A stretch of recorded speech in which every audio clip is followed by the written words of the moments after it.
if certainly if what I have been talking about resonates as a possibility in chiropractic, because I realize a lot of people get into chiropractic these days.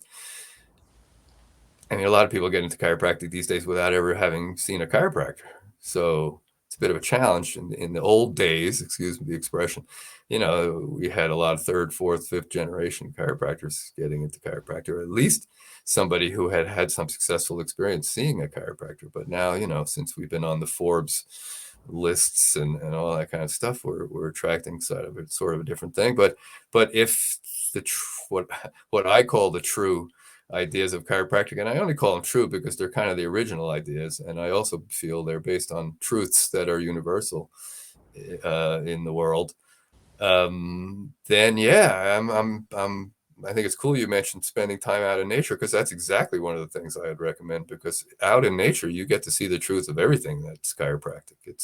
It's somehow all that's going on, and Sisyphus used to have us just sit in one spot and observe for hours at a time, just as a way to tune into the amazing miracle and the tiny parameters that life kind of holds for things that can flourish, and how adaptable everything is, and how cyclical and how beautiful it all is. And just to realize that all of that, whether you're sitting at a waterfall or you're looking at the stars, that's that same wisdom, that same incredible power is in not only us, but in everybody we'll ever touch in our life. So yeah, to become humble to what is, and then obviously spend some time with a chiropractor, or observing a chiropractor who believes that way, and see what's possible, and see how fun it is, and see how freeing it is, and how,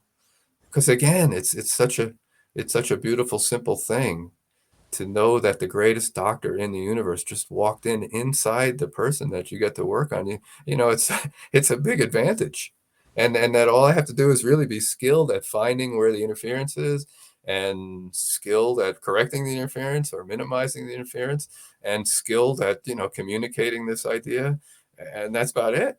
um, you do learn a lot of other stuff in school, which can be very supportive, and I'm not saying is wrong or excessive. It seemed that way to me, especially when I got the big idea, as we say in chiropractic. But it's cool. It's cool to know all that stuff. It's cool.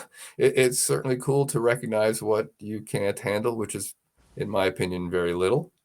But let's see. We cover that. Other things. Yeah, and again, there's you've probably already read, if you've ever read Deepak Chopra, or if you read Wayne Dyer, or if you've read, I'm not sure who's big these days, but any of the self-help stuff, any of the nonfiction, 5 of the 10 books on the nonfiction list probably still, to me, are talking about chiropractic philosophy. But none of these things offer a tool, offer a bridge, offer a physical expression, or a way to bring that idea to life. Whereas that's what we have in our hands and in our hearts. So yeah, if you're thinking of getting involved in chiropractic, I applaud you, because it's still, to me, the most beautiful, powerful, amazing thing out there.